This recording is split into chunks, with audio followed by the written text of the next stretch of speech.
This is the Deen Show. Bismillah, alhamdulillah, assalamu alaikum, peace be with you. Today we're going to be taking a look back in history.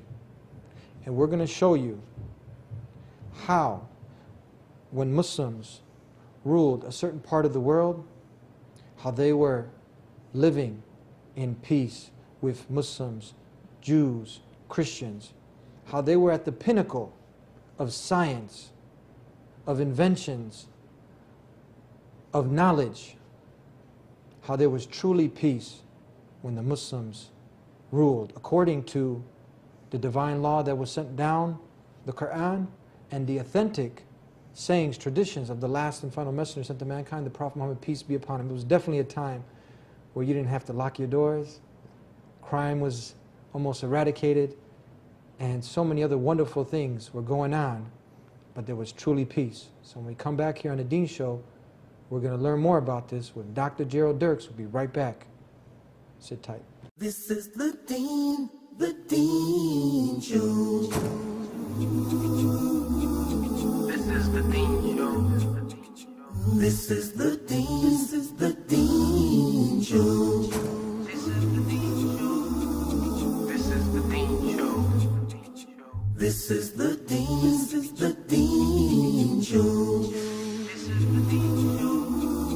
This is the Deen Show.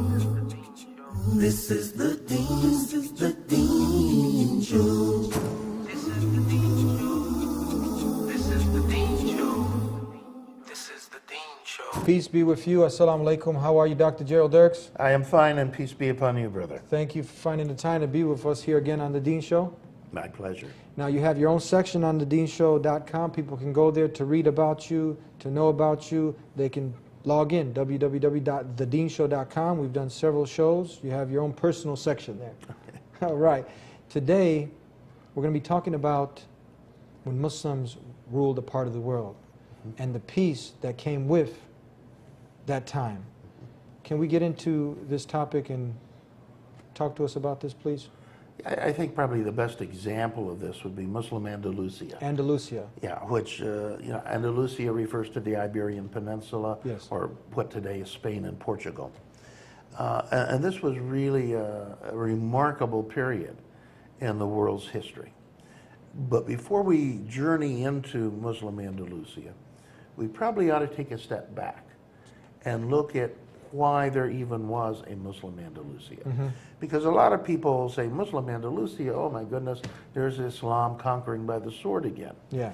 But we need to take a look at the actual history of what was involved at that point in time. In the Iberian Peninsula, at that point in time, in the 600s and early 700s, we had a population that was comprised of Jews, Unitarian Christians, and Trinitarian Christians. This is before the Muslims came. Yeah, before the Muslims were even there. Yes. What was going on was that the Jews were being persecuted by the Christians because of their religious beliefs. Okay, so we got Jews being persecuted by Christians Right. in that area of Andalus, Spain. Right. We have Trinitarian Christians and Unitarian Christians persecuting each other. Okay.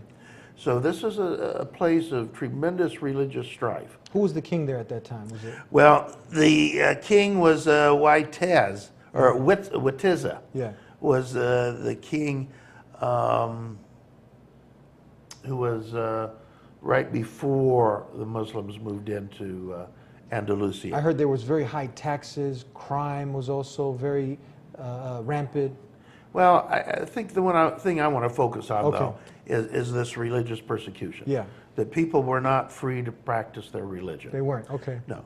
So, in this cauldron of religious persecution, what happened is that in the year 710, a Jewish delegation was sent from the Iberian Peninsula to North Africa.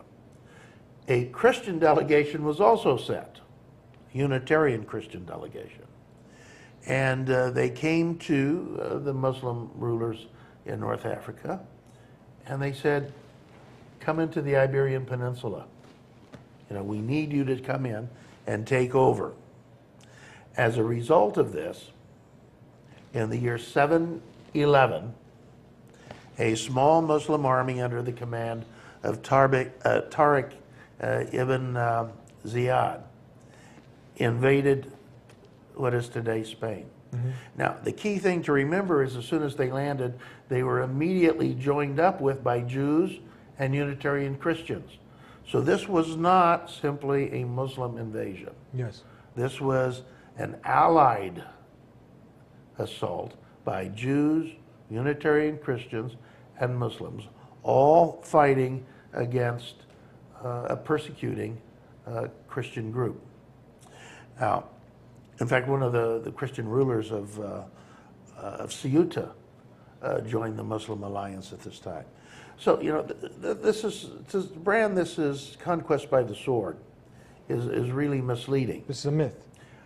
Certainly there was fighting, but it's a myth to say that the Muslims simply came in of their own initiative and took over. They were asked to come in by the indigenous population because they knew that under the Muslims, under Islam, there is guaranteed freedom of religion. Can you force someone by the sword to become a Muslim? No, that's absolutely against Islam. Absolutely against Islam. We're told in the 2nd chapter of the Quran, let there be no compulsion in religion, period. This is a flat, absolute statement. So no, as a Muslim, I am not allowed to try to force someone to become a Muslim. Absolutely not. Yeah. As a Muslim, in fact, I bear the responsibility of guaranteeing someone else's freedom of religion. You know, this I have to do to live up to the Quran. So the Jews and the Unitarian Christians in the Iberian Peninsula very definitely wanted the Muslims to come in because then they would have freedom of religion. So this sort of sets the stage. In 711, Muslims did invade, and by 714, they had almost all of the Iberian Peninsula under their control.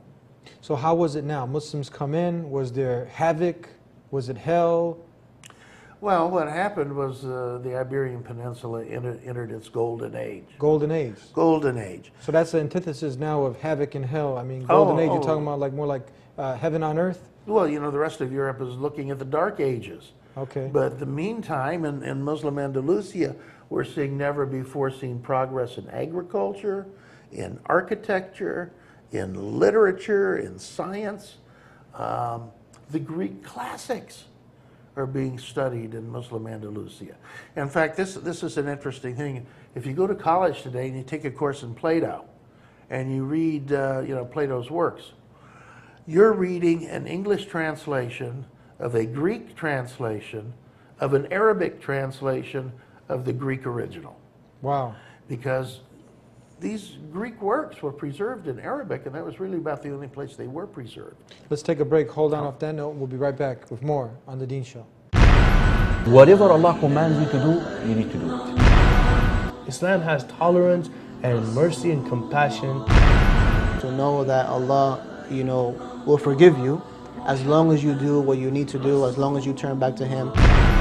Islam is a system of mercy and compassion, and it is for the best benefit of all of the people that's around it, Muslim and non-Muslim.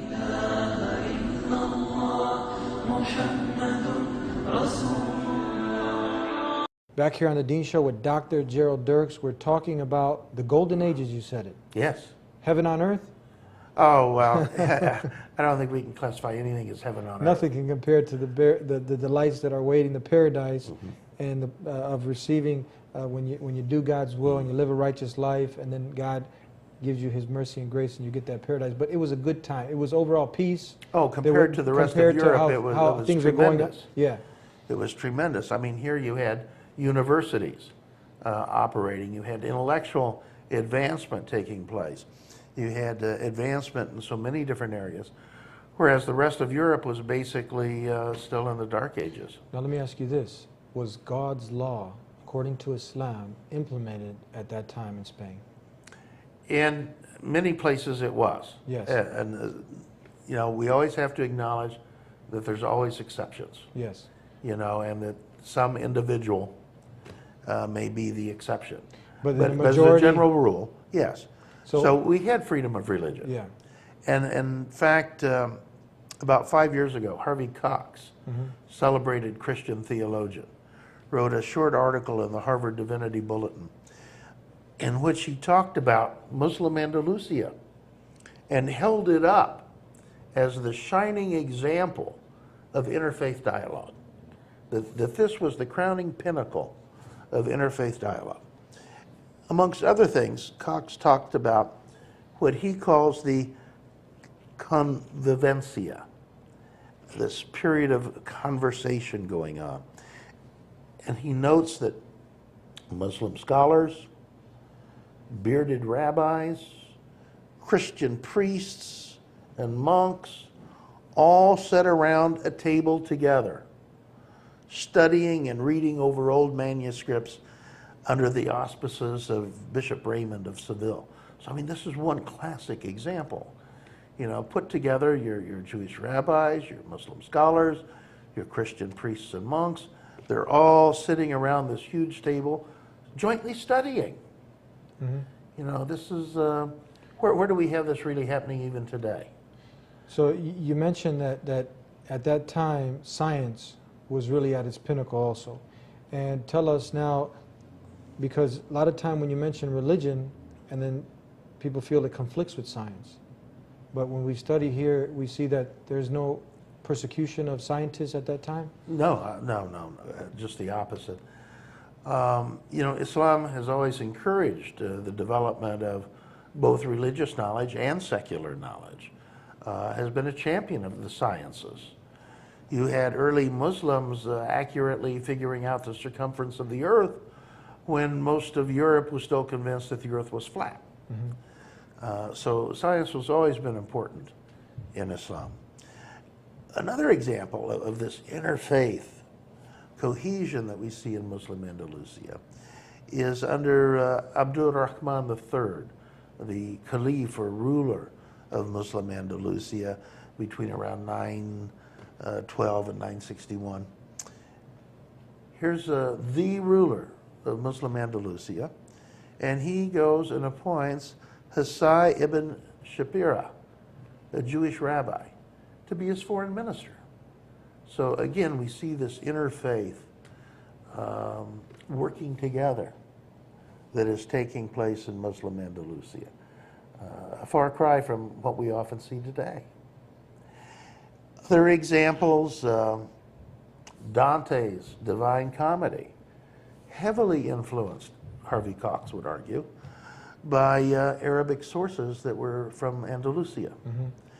And one of the most famous of Christian mystics, St. John of the Cross, according to Cox, heavily influenced in Andalusia by Muslim mysticism.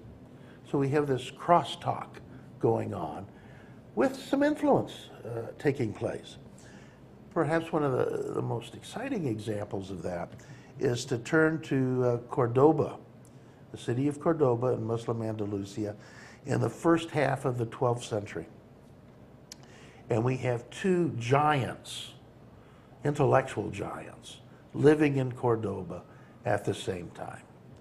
One of them is Maimonides, probably the most famous Jewish rabbi of the Middle Ages. And also living at the same time, Ibn Rushd, Muslim scholar, scientist, thinker, known in the West as Averroes, but Ibn Rushd. These two giants, intellectual giants, living in Cordoba at the same time. Ibn Rushd, 9 years older than Maimonides. And if we look at Maimonides' 13-point creed of Judaism, which Orthodox Judaism to this day says this is what you have to believe in to be a Jew. We can look at these 13 points and see how they were heavily influenced by Ibn Rushd's prior 8-point creed of Islam. So we have this crosstalk, this cross-influence going on, where with respectful interfaith dialogue, Jews are pushing Christians and Muslims to refine their thinking. Christians are pushing Jews and Muslims to refine their thinking. Muslims are pushing Christians and Jews to refine their thinking, and all of it being done in a collegial way, You know, not a debate to bam, bam, I'm going to score points on you, but a general advancement of religious knowledge as well as scientific knowledge. So there's a healthy dialogue going on. A very healthy dialogue. And how are the rest of the lay people? How are they functioning in society? Is there justice for all? Yes. Are they safe? Yes, they are safe. Again, there are always exceptions, but yeah, as a general rule, it was a period of great safety. It was a period of wealth compared to the rest of Europe, much higher standard of living than the rest of Europe. Again, the rest of Europe's in the Dark Ages. But here we have huge universities being built, huge libraries being built, and all of this available to the people, whether they be Jew, Christian, or Muslim. Wow, this is amazing. We're going to take a break and we'll be right back with more here on The Deen Show. You think these things are going to bring you happiness? You know why you keep going back to the club and you keep going back to these desires? Because you never find satisfaction. It's going to end up causing you, if it hasn't already, a lot of pain. You think you're happy, you're kidding yourself. You really are. What we are offering in Islam, what we have found in Islam for ourselves, is a means by which our hearts are at peace. They're at rest. They're not discontent. We are pleased with what we have.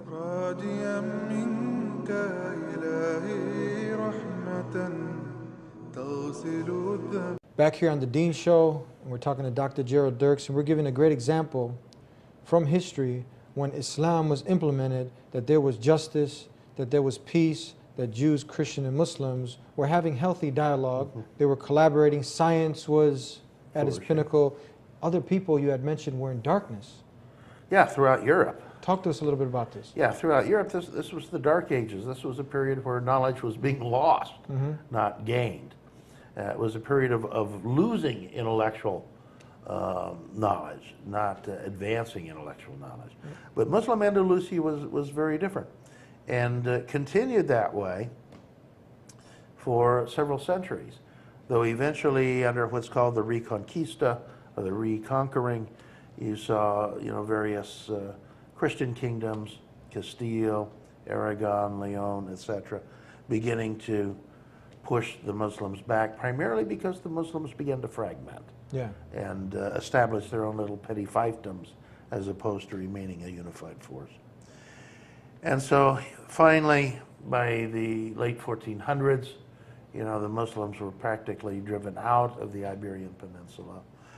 And the Spanish, under Ferdinand and Isabella, instituted the Spanish Inquisition, which is probably one of the history's great examples of the horrors of religious intolerance, in which Jews and Muslims were systematically tortured in an effort to make them convert to Christianity, or systematically killed if they didn't.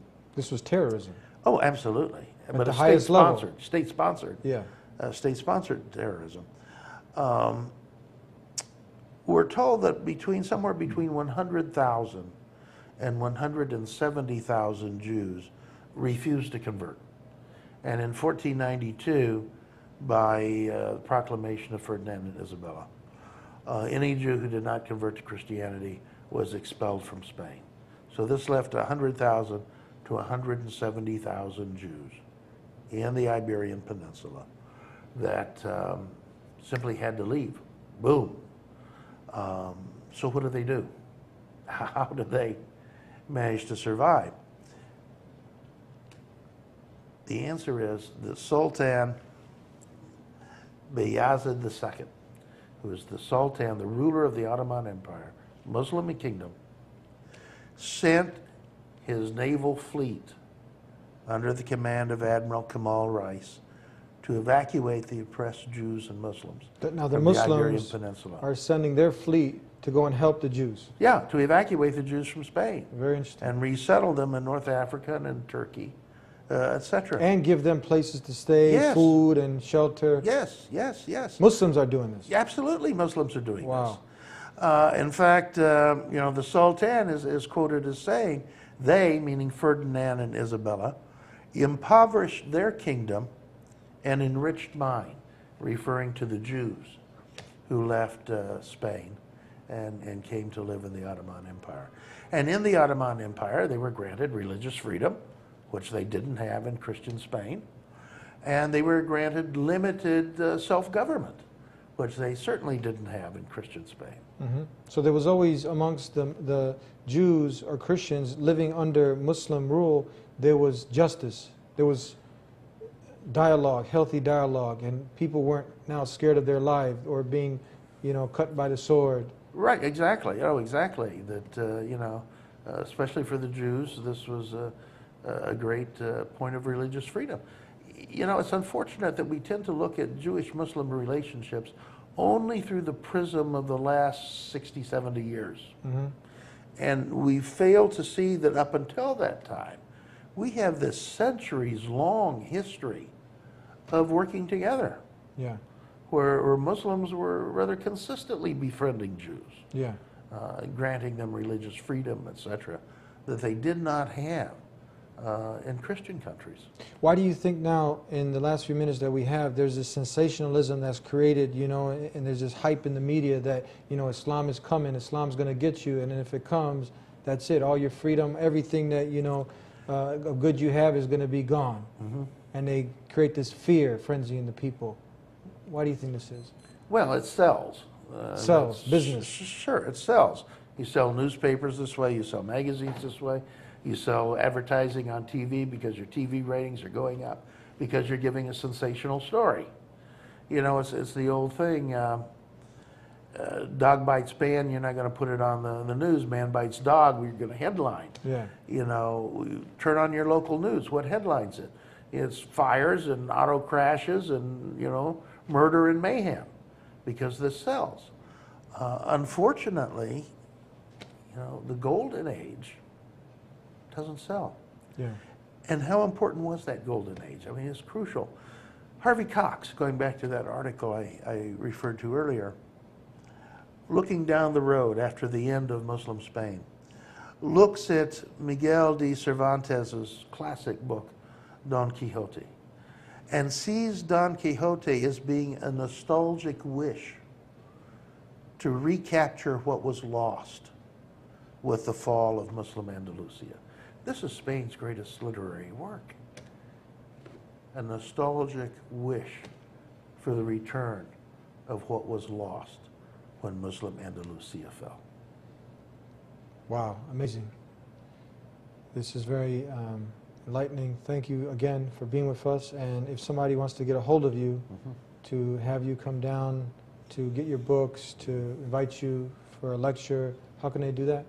They can go to my website, which is dirksonlinebooks.com. Dirks Online Books, all one word. Thank you very much. May My God pleasure, Almighty brother. Reward you Good for to see being you. with us. Thank you. And thank you for sitting through another episode of The Deen Show. Continue to tune in every week to learn more about the Muslims, to learn more about Islam. And you can also catch our new radio show at TheDeenShow.com blog section. And we hope to see you again next time, same channel. Until then, peace be unto you.